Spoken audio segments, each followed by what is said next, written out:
अंतर मन में ज्योति जगा लो, होगा दूर अंधेरा।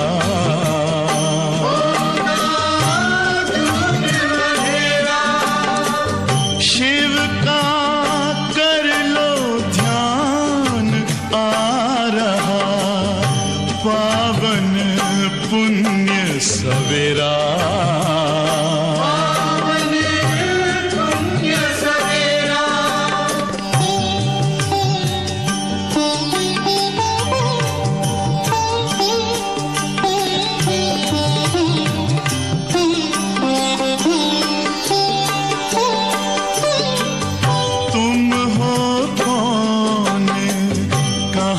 से आए अपने आप को जानो,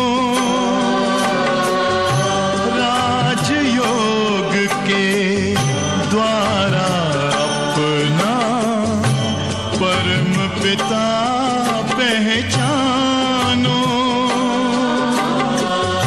इसी राजपथ पर चलकर पालो अपना बसेरा।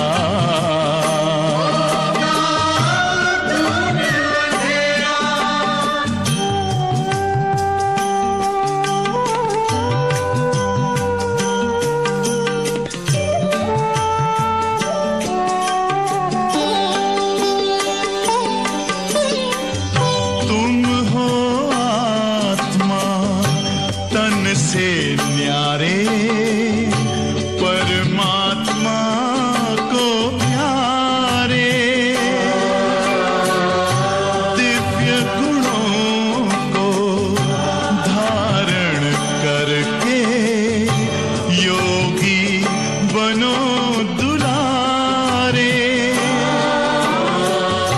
ज्योति बिंदु ही तोड़ेगा ये माया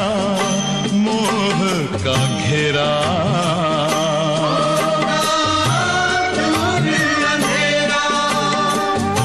अंतर मन में ज्योति जगा लो, होगा दूर अंधेरा।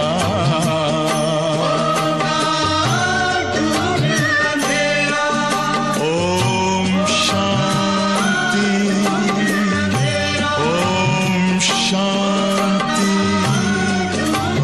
ओम शांति।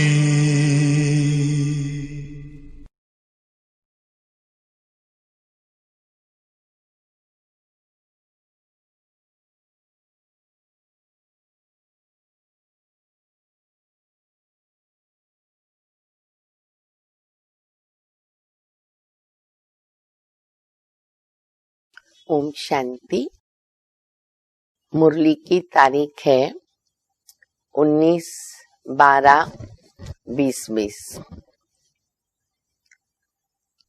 बाबा कहते कि बच्चे, मैं तुमको पहले शूद्र से ब्राह्मण बनाता हूँ और फिर तुम ब्राह्मण पुरुषार्थ करके देवता बनते हो, पूज्य बनते हो।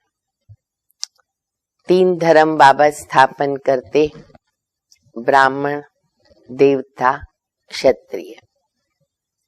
बाबा हमें ब्राह्मण बनाते हैं, पुरुषार्थ से हम देवता बनते हैं। क्षत्रिय बाबा नहीं बनाता, पर 2 कला उतरती हो जाती है तो ऑटोमेटिकली हम क्षत्रिय बन जाते। पर अभी हम पूज्य बन रहे। तो बाबा कहते पूज्य देवता बनने की विशेषता क्या है, पूज्य कैसे बनते हैं। पूज्य किसी को याद नहीं करते, देवता किसको याद नहीं करते, अपने सुख में मौज में राज्य करते हैं।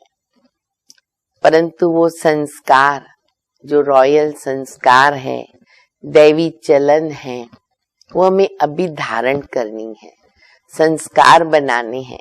चलन रॉयल हो, चेहरा सेवा करे, मीठा बोले, धीरे से बोले, कम बोलें, ये जो रॉयल्टी के संस्कार है वो हम बच्चों को धारण करना बहुत ही जरूरी है। बाप दादा की शिक्षाओं भरी मुरली सुनेंगे। मीठे बच्चे, तुम्हारा वायदा है, भक्ति मार्ग में बाबा से वायदा किया, तुम्हारा वायदा है जब आप आएंगे तो हम वारी जाएंगे, जब आप आएंगे तो वारी जाएंगे। अभी बाबा आए हैं, तुमने मुझे बुलाया और मैं आया, तो बाप आए हैं तुम्हें वायदा याद दिलाने। भगवान को भी वायदा याद कराना पड़ता है कि तुमने किया था वायदा, अब वारी जाओ, बलिहार जाओ, अर्थात मेरी श्रीमत पर चलो। बाबा ने तो अपना वायदा पूरा किया कि जब जब अति धर्म की ग्लानि होती है तो मैं आता हूँ, तो बाबा तो एक्यूरेट समय पर पहुंच जाते हैं। अब हम बच्चों को अपना वायदा निभाना पड़े।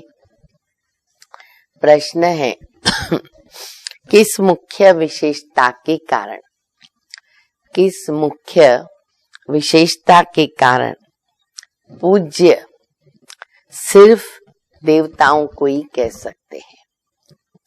पूज्य सिर्फ देवताओं को ही कह सकते हैं। उत्तर, देवताओं की ही विशेषता है जो कभी किसी को याद नहीं करते। नष्टो मोहा है नेचुरली। बाबा को भी हम याद नहीं करते, सुख में है, बाबा ने वर्षा दिया हुआ है तो वो किसी को याद नहीं करते, न बाबा को याद करते, न किसी के चित्रों को याद करते, इसीलिए उन्हें पूज्य कहते। वहां सुख ही सुख रहता है, इसीलिए किसी को याद करने की दरकार नहीं, दुख में याद आती है।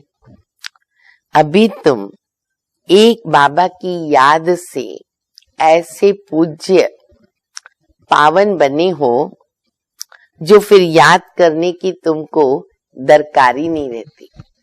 और यहाँ संगम युग पर बाबा कहते निरंतर याद करो, बार बार देह अभिमानी बनने की प्रैक्टिस करो, अपने को आत्मा समझो, दूसरे को आत्मा समझो, भरपूर याद करो, फिर आधा कल्प किसी को याद करने की दरकार नहीं।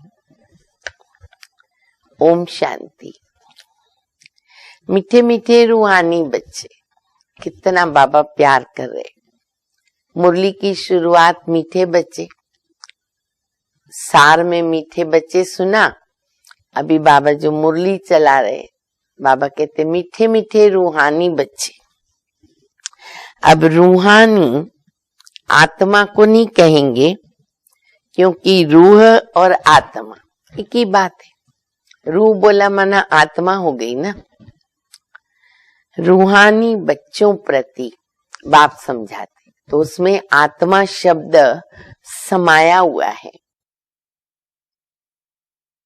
आगे कभी भी आत्माओं को परमपिता परमात्मा ने ज्ञान नहीं दिया है, जो भी दिया है जन्म जन्मांतर मनुष्यों ने दिया है।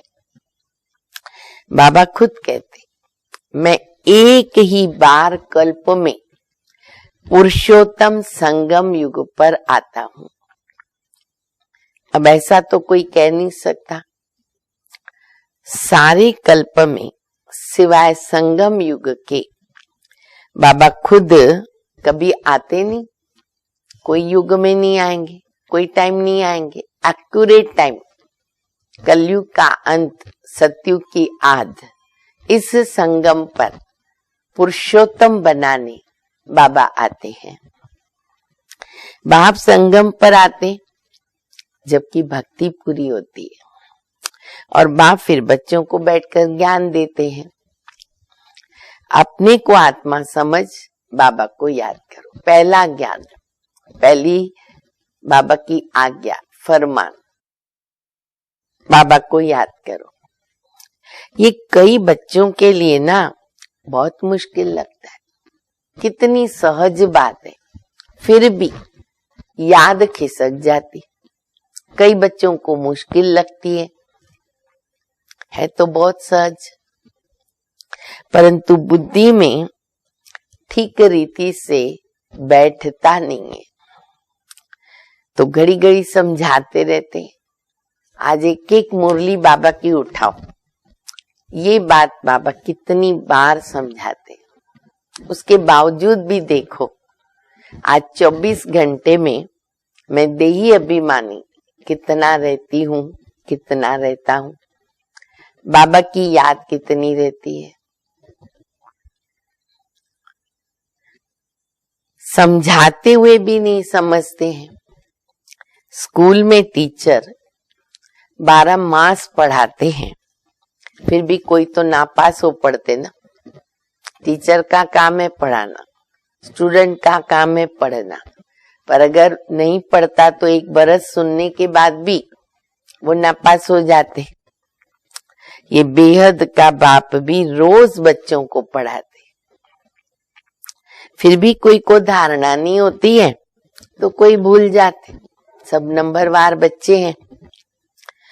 मुख्य बात समझाई जाती है, फिर बाबा देखो कह रहे मुख्य बात समझाई जाती है, अपने को आत्मा समझो, बाबा को याद करो। चेक करो बाबा याद है ना। अभी बाबा की याद में मुरली सुन रहे हो, दिन भर इसको याद करो। कल्याण बाबा की याद में। बाबा कहते माँ में कम याद करो, अब दूसरे शब्दों में बाबा ने कहा माँ में कम याद करो। और कोई मनुष्य मात्र कभी ये कह ही नहीं सकता मुझे याद करो। कौन बोलेगा मैं तुम्हारे भी कर्म विनाश करूंगा। तो बाबा में ही ताकत है। तुम ही ये ज्ञान प्राप्त करते हो, दूसरा तो कोई लेते नहीं। प्रजापिता ब्रह्मा के तुम मुख वंशावली ब्राह्मण इस ज्ञान को समझते हो, जानते हो। कल्प पहले भी बाबा ने इस संगम युग पर ये ज्ञान सुनाया था ना बाबा ने कल्प पहले। याद है? पक्का याद है। तुम ब्राह्मणों का ही तो पार्ट है। इन वर्णों में भी फिरना जरूर है, यानी चक्कर जरूर लगाना है, सतयुग से कलयुग तक। और धर्म वाले इन वर्णों में नहीं आते हैं, भारतवासी इन वर्णों में आते हैं। ब्राह्मण भी भारतवासी बनते हैं, इसीलिए बाबा को भारत में आना पड़ता है। तुम हो प्रजापिता ब्रह्मा के मुख वंशावली ब्राह्मण। ब्राह्मणों के बाद फिर देवताएं हैं, फिर क्षत्रिय हैं। क्षत्रिय कोई बनते नहीं है, तुमको तो ब्राह्मण बनाते, फिर तुम देवता बनते हो। फिर वही धीरे धीरे कला कम होती है, तो फिर बाबा कहते उनको क्षत्रिय कहते, ऑटोमेटिक क्षत्रिय बन जाते। देखो नई चीज है, यूज करते रहो, ऑटोमेटिक पुरानी हो जाती है, तो हम देवता फिर क्षत्रिय हो जाते। तीनों धर्म एक ही बाप स्थापन करते, ब्राह्मण, देवता, क्षत्रिय। ऐसे नहीं कि सतयुग त्रेता में फिर बाबा आएंगे, आवश्यकता ही नहीं। मनुष्य न समझने के कारण कह देते हैं कि सतयुग त्रेता में भी भगवान आता है। क्यों? युगे युगे लिख दिया, फिर कृष्ण बताया, फिर राम बताया। भक्ति मार्ग में तो राम को बड़ा किया, राम को पहले बताया, कृष्ण को बाद में बताया। बाबा कहते मैं युगे युगे तो आता नहीं, मैं आता हूं एक ही बार, कल्प के संगम युग पर। तुमको मैं ही तो ब्राह्मण बनाता हूं। कैसे बनाता हूं? प्रजापिता ब्रह्मा के द्वारा। मैं तो परम धाम से आता हूं। अच्छा, ब्रह्मा कहां से आता है? मैं तो आता हूँ परम धाम से तुमको पढ़ाने, ये ब्रह्मा कहाँ से आता है? ब्रह्मा 84 जन्म लेते हैं, मैं नहीं लेता हूँ। ब्रह्मा सरस्वती, सो फिर विष्णु के 2 रूप लक्ष्मी नारायण बनते हैं और फिर वही 84 जन्म लेते, फिर उनके बहुत जन्मों के अंत में प्रवेश करके मैं इनको ब्रह्मा बनाता हूँ। कितना बाबा ने स्पष्ट कर दिया कि यही लक्ष्मी नारायण 84 जन्म लेते, विष्णु के 2 रूप लक्ष्मी नारायण। जब इनका अंतिम जन्म है, अंतिम समय है, तो शिव बाबा प्रवेश करते, ब्रह्मा नाम रखते। इनका नाम ब्रह्मा मैं रखता हूँ। शिव बाबा कहते हैं इनका ब्रह्मा नाम मैं रखता हूँ। ये कोई इनका नाम अपना नहीं है। बच्चे का जन्म होता है तो छठी करते ना, छठी करते अधिकतर तो सब हिंदू धर्म के अंदर तो इनका चलता ही रहता है। 6वें दिन क्या करते, राशि निकालते हैं ना, तो उस आधार पर नाम रखते हैं। छठी करते, जन्मदिन मनाते। इनकी जन्म पत्री का नाम तो लेखराज है। बाबा ने जिनमें प्रवेश किया, जिस शरीर में, ब्रह्मा बाबा, उनका अपना लौकिक नाम पहले का लेखराज है। वह तो छोटेपन का था, अभी नाम बदली हो गया। जबकि इनमें बाबा ने प्रवेश किया संगम युग पर, सो भी नाम बदलते तब है जबकि ये वानप्रस्थ अवस्था में है। ब्रह्मा बाबा की लौकिक आयु वानप्रस्थ अवस्था में है। वो सन्यासी तो घर बार छोड़ते ना, तब भी नाम बदलता है, जवानी में भी बदलता है। जैसे ही घर बार छोड़ा, सन्यासी बना, तो उसका गुरु उनका नाम बदल देता है। बाबा कहते हैं कि मैं इनके वानप्रस्थ अवस्था में प्रवेश करके नाम बदलता हूँ। ये तो घर में ही रहते थे ब्रह्मा बाबा। इनका नाम ब्रह्मा रखा क्योंकि ब्राह्मण चाहिए। तुमको अपना बनाकर पवित्र ब्राह्मण बनाते हैं, पवित्र बनाया जाता। ऐसे नहीं कि तुम जन्म से पवित्र हो, तुमको पवित्र बनने की शिक्षा मिलती है। कैसे पवित्र बनो, ये मुख्य बात है। बाबा में सिखाते हैं, तभी तो हम पवित्र बनते हैं और वो ताकत आती है हमारे अंदर बाबा के द्वारा, जो हम इस बात को प्रैक्टिकल रूप दे सकते। तुम जानते हो भक्ति मार्ग में पूज्य एक भी हो नहीं सकता। मनुष्य तो गुरु आदि को माथा टेकते हैं क्योंकि वो घर बार छोड़ के पवित्र बनते। पवित्रता की बाबा हमेशा महिमा करते कि पवित्रता इतनी ऊंच है कि अपवित्रता उनके आगे झुक जाती है। तो साधु सन्यासी पवित्र रहते तो भी लोग माथा झुकाते, बाकी उनको कोई पूज्य तो नहीं कहेंगे। पूज्य तो वो है जो किसको भी याद न करे। साधु सन्यासी भी तपस्या करते हैं, किसी को याद करते हैं। पूज्य वो जो किसी की पूजा न करे, किसको याद न करे। सन्यासी लोग ब्रह्म तत्व को याद करते हैं, प्रार्थना भी करते हैं। सतयुग में तो कोई किसको याद नहीं करता। अब बाबा कहते हैं बच्चे तुमको याद करना है, किसको? एक शिव बाबा को। तो बाबा कहते तुमको याद करना है को, वो तो हो गई भक्ति। तुम्हारी आत्मा भी गुप्त है, आत्मा को यथार्थ रीति कोई जानते नहीं। सतयुग त्रेता में भी शरीरधारी अपने नाम से पाठ बजाते हैं। नाम बिगर तो पाठधारी नहीं हो सकता ना। अब आत्मा जो शरीर लेगी, नाम तो रखना पड़ेगा। आत्मा आत्मा कह करके कैसे बुलाएंगे? कहां भी हो शरीर पे नाम पड़ता है। नाम के बिगर पाठ कैसे बजाएंगे? तो बाबा ने समझाया है, भक्ति मार्ग में गाते। अब बाबा वायदा याद कराते, भक्ति मार्ग में गाते। आप आएंगे, हम आपको अपना बनाएंगे, तभी आप ही हमारे होंगे, दूसरा न कोई। किया था वायदा, इस जन्म में अगर नहीं भी किया हो ना, तो हमने 63 जन्म भक्ति की है, तभी भी वायदे किए बाबा से। हम आपका ही बनेंगे, ये आत्मा कहती है। भक्ति मार्ग में जो भी देहधारी हैं, जिनके नाम रखे जाते हैं, उनको हम नहीं पूजेंगे।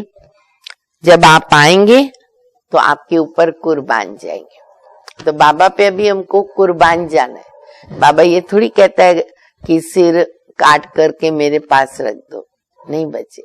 घर गृहस्थ में रहो, सब कुछ करो, मुझे याद करो, मेरी श्रीमत पर चलो, यही है मेरे ऊपर वारी जाना।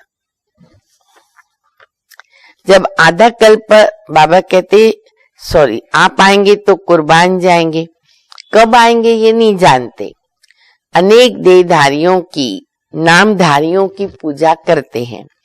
जब आधा कल्प भक्ति पूरी होती है तो फिर बाप आते, कहते तुम जन्म जन्मांतर कहते आए कि हम तुम्हारे बिगर किसको भी याद नहीं करेंगे, अपनी देह को भी याद नहीं करेंगे, परंतु मुझे जानते ही नहीं हो तो याद कैसे करेंगे। अभी बाप बच्चों को बैठ समझाते हैं कि मीठे मीठे बच्चों, अपने को आत्मा समझो, बाबा को याद करो। गिनती करो बाबा कितनी बार कह रहे। बाबा पतित पावन है, उनको याद करने से तुम पावन सतो प्रधान बनेंगे। सतयुग त्रेता में तो कोई भक्ति होती नहीं, तुम कोई को भी याद नहीं करते। बाबा बार बार आज एक बात बता रहे, पूज्य आत्मा कोई को याद नहीं करते, न बाबा को और न चित्रों को। वहां सुख ही सुख है।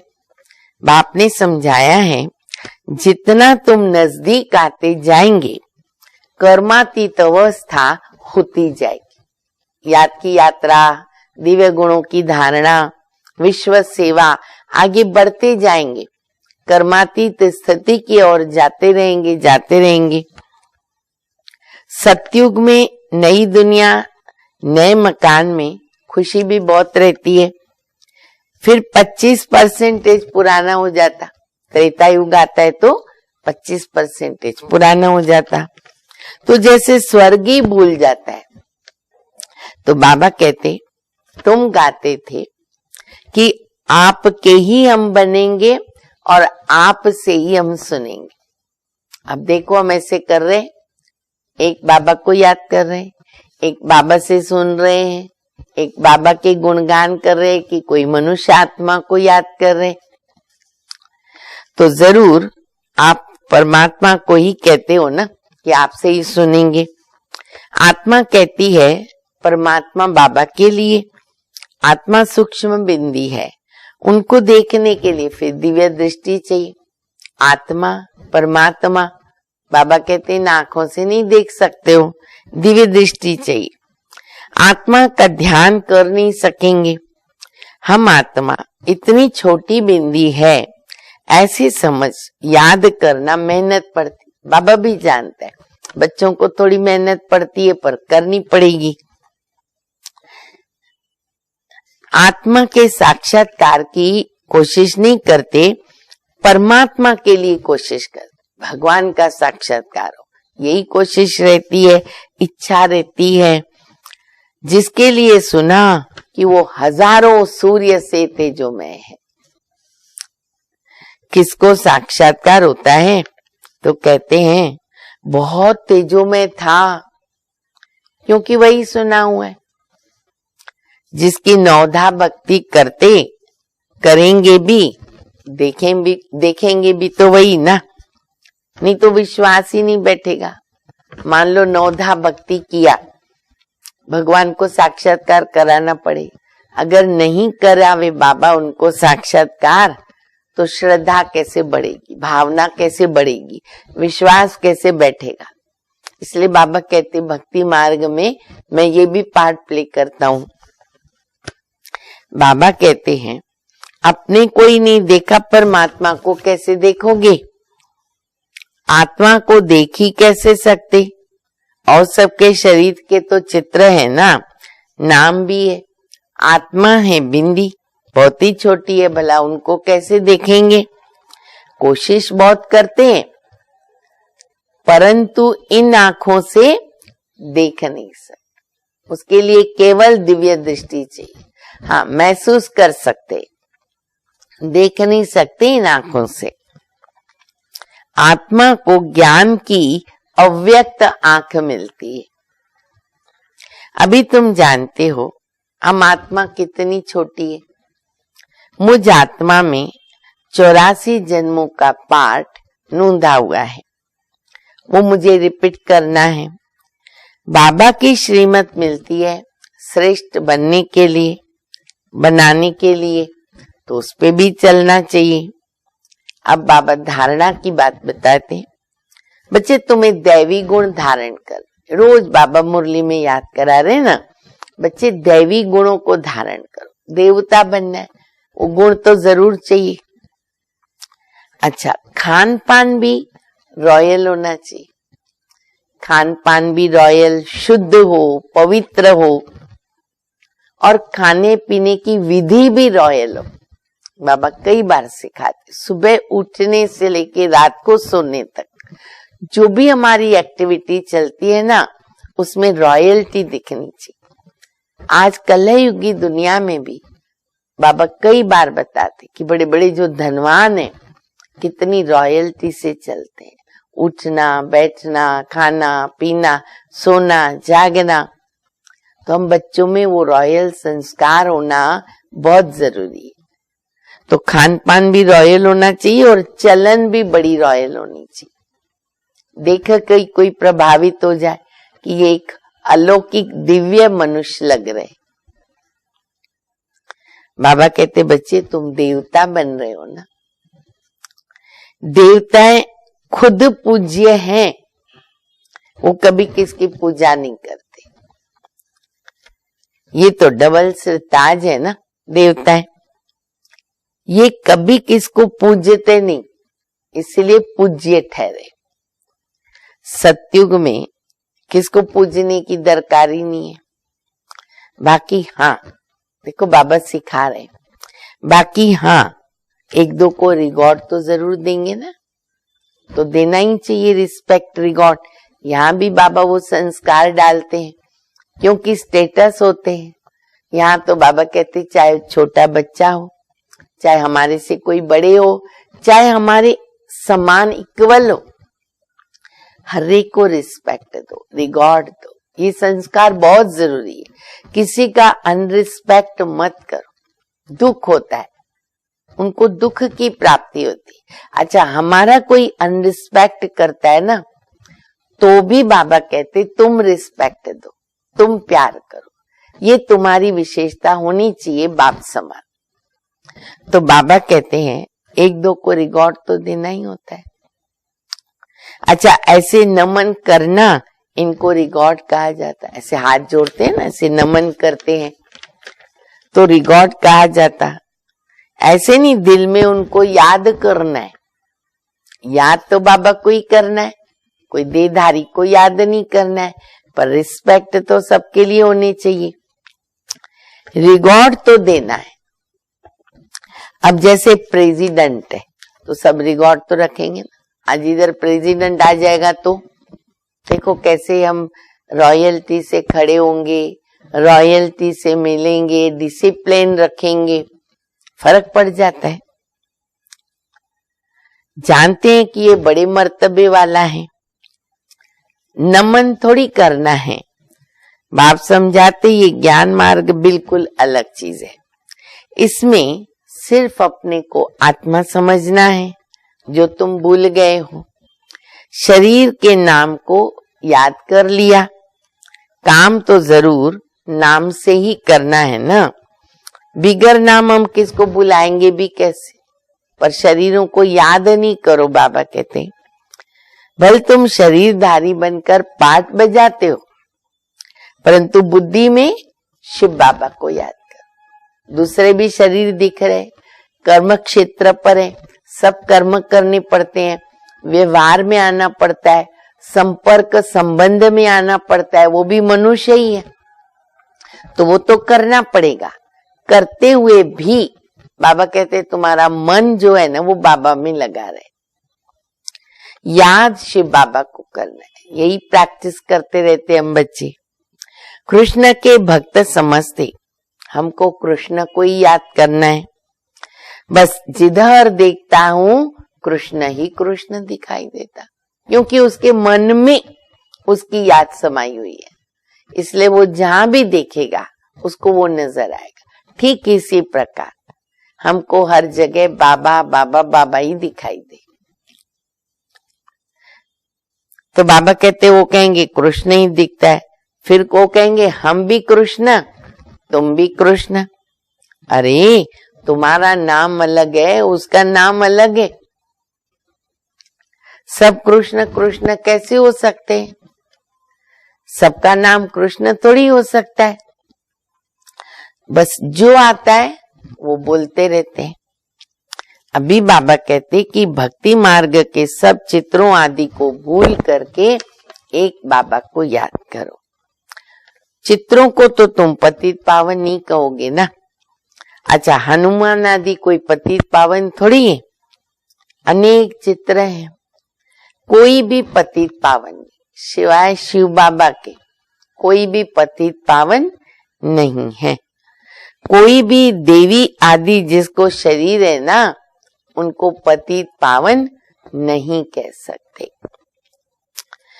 6-8 भुजाओं वाली देवियां बनाते, हर देवियों को भुजाएं दे दी, अस्त्र शस्त्र दे दिए, सब अपनी बुद्धि से करते रहते हैं।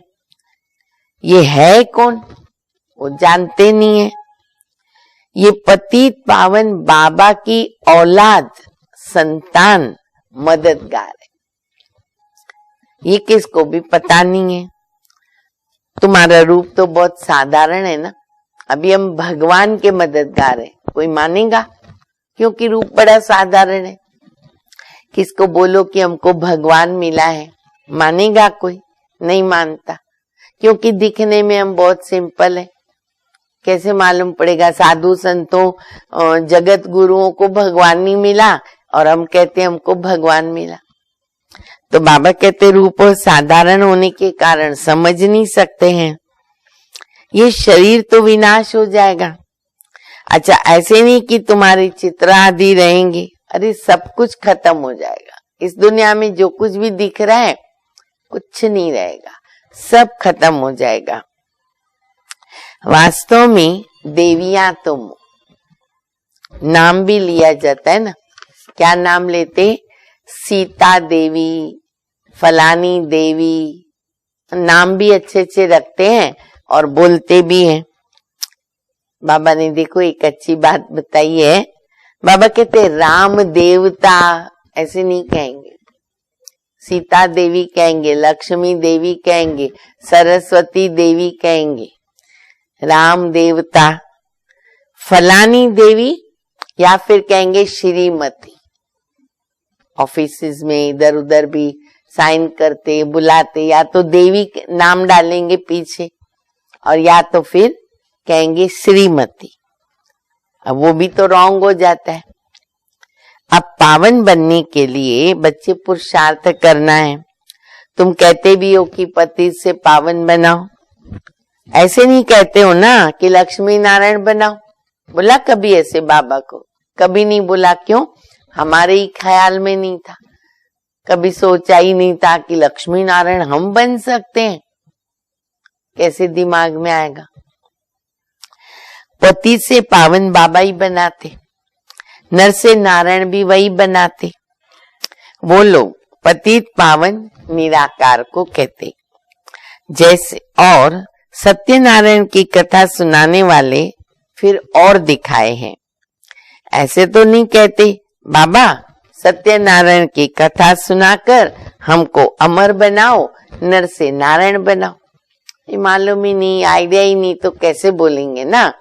तो बाबा कहते ऐसा तो कोई कहता नहीं है कि आके हमको नर से नारायण बनाओ, सत्यनारायण की कथा सुनाओ। बस कह देते हैं पतित पावन आओ। आकर के पावन बनाओ। बाबा सत्यनारायण की कथा सुना करके पावन बनाता है। कैसे पावन बनेंगे? उसके लिए ज्ञान चाहिए। तो बाबा कहते मैं सत्यनारायण की कथा सुना करके पावन बनाता हूं। तुम फिर औरों को सत्य कथा सुनाते हो, और कोई तो ये जान नहीं सकते ना, तुम ही जानते हो। बल तुम्हारे घर में मित्र संबंधी भाई आदि सब है, पर वो समझते थोड़ी।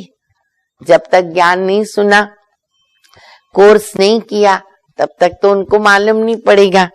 तो हमको ही फिर उनको बताना पड़े, संदेश देना पड़े, और अपनी चलन से, अपने चेहरे से, अपनी एक्टिविटी से भी हम अवश्य ये सेवा करें कि उनको लगे कि ये तो कोई अलौकिक व्यक्ति दिखते, इनमें बहुत परिवर्तन आ गया है। तब फिर उनको भी प्रेरणा मिलती है। अच्छा, मीठे मीठे सिकिलदे बच्चों प्रति माता पिता बाप दादा का याद प्यार, गुड मॉर्निंग। रूहानी बाप की रूहानी बच्चों को नमस्ते। हम रूहानी बच्चों की रूहानी बाप को, माता पिता बाप दादा को याद प्यार, गुड मॉर्निंग और नमस्ते। धारणा के लिए मुख्य सार है पहला, स्वयं को श्रेष्ठ बनाने के लिए बाप की जो श्रीमत मिलती है उस पर चलना है। दैवी गुण धारण करने, अंडरलाइन करें, दैवी गुण धारण करने हैं। खान पान चलन कैसी होनी चाहिए हमारी? रॉयल। रॉयल शब्द याद रखें। दूसरा, एक दो को याद नहीं करना है। हम आपस में भले हैं, सेवा करते हैं, एक दो से प्यार है हमारा, होना चाहिए, सहयोग की भावना होनी चाहिए, पर याद नहीं करना है। लेकिन क्या करना है वो भी ध्यान से सुनो, रिगॉर्ड जरूर देना है। हर एक आत्मा को रिगॉर्ड, रिस्पेक्ट जरूर देना है। पावन बनने का पुरुषार्थ करना और कराना है। वरदान, सर्व खजानों को समय पर यूज कर निरंतर खुशी का अनुभव करने वाले, सर्व खजानों को समय पर यूज करके निरंतर खुशी का अनुभव करने वाले खुश नसीब आत्मा भव। बाप दादा द्वारा ब्राह्मण जन्म होते सारे दिन के लिए अनेक श्रेष्ठ खुशी के खजाने प्राप्त होते। बाबा ने तो छप्पड़ फाड़ के खोल दिए ना खजाने खुशी के। इसीलिए आपके नाम से ही अब तक अनेक भगत अल्पकाल की खुशी लेते हैं, थोड़ा भी मिलता है बेचारे खुश हो जाते। आपके जड़ चित्रों को देखकर खुशी में नाचने लगते। जैसे ही देवताओं को देखा ना, थोड़ी देर के लिए सब अपना गम भूल जाएंगे, चेहरे पर खुशी आएगी। कोई देवी देवताओं को देख के किसका मुंह चढ़ेगा? नहीं, बिल्कुल नहीं। तो ऐसे आप सब खुश नसीब हो, बहुत खजाने मिले, लेकिन सिर्फ समय पर उसको यूज करो। अभी प्रैक्टिकल मिले ना वो खजाने, यूज करो। जिस खजाने की जब आवश्यकता है उसको यूज करो। चाबी को सदा सामने रखो, अर्थात सदा स्मृति में रखो, और स्मृति को स्वरूप में लाओ, तो निरंतर खुशी का अनुभव होता जाएगा। स्लोगन है, बाप की श्रेष्ठ आशाओं का दीपक जगाने वाले, बाप की श्रेष्ठ आशाओं का दीपक जगाने वाले ही कुल दीपक है। हम सभी हैं कुल दीपक। जो बाबा की आशाएं हैं वो सब हमें पूर्ण करनी, तो बाबा हमारी सब आशाएं पूर्ण करते हैं। ओम शांति।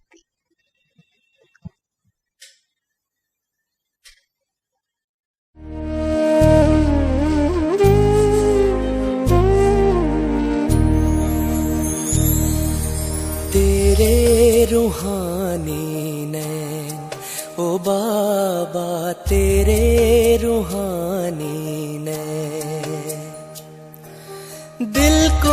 सुकून देते हैं, दिल को सुकून देते हैं तेरे रूहानी नैन, ओ बाबा तेरे रूहानी नैन। जब भी देखूं इन नैनों में, जब भी देखूं इन नैनों में, बात नहीं कह देते हैं तेरे रूहानी नैन, ओ बाबा तेरे रूहानी नैन।